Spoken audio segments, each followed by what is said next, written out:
মা মা মৃতদেহের মূল্য কত? অসাধারণ প্রশ্ন করেছো ছোটমণি। আমি সেই বিষয়ে আজ পড়ছিলাম যে মৃতদেহের মূল্য কত। হরে কৃষ্ণ, জয় শিল প্রভুপাদ। মৃতদেহ রাসায়নিক উপাদান সমন্বিত একটি কেমিক্যালের থলে মাত্র, যার মূল্য মাত্র কয়েক টাকা।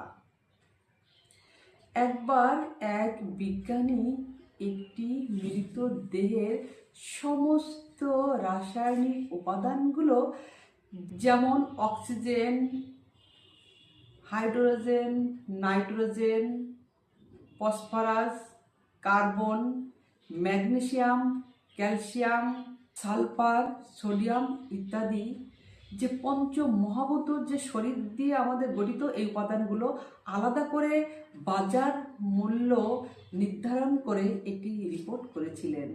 সেই রিপোর্টে তিনি দেখিয়েছিলেন এই উপাদানগুলোর মূল্য মাত্র 210 টাকা।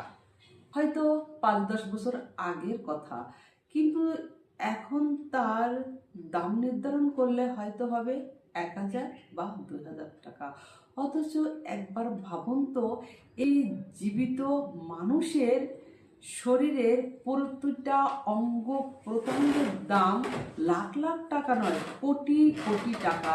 একটা কিডনি যদি ড্যামেজ হয়ে যায়, সেই কিডনিটা যদি প্রতিস্থাপন করতে হয়, তাহলে কত টাকাই না লেগে যায়। সুতরাং একটি মৃত দেহ আর জীবিত দেহ অনেক অনেক পার্থক্য। আবার বিজ্ঞানীদের কেউ কেউ মনে করেন যে অ্যামাইনো অ্যাসিড ও প্রোটিনের সমন্বয়ে বা আত্মা গঠিত, এই জন্য আমাদের এই দেহটা ক্রিয়াশীল।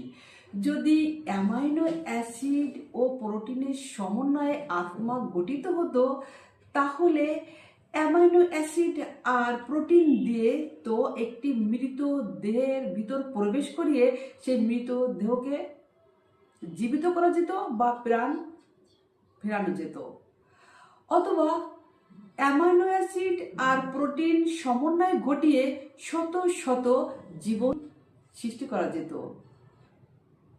কিন্তু এ যাবৎকাল এরকম কখনো সম্ভব হয়েছে কি? হরি বল। জয় শ্রী গুরু গৌরাঙ্গ, জয় শিল প্রভুপাদ।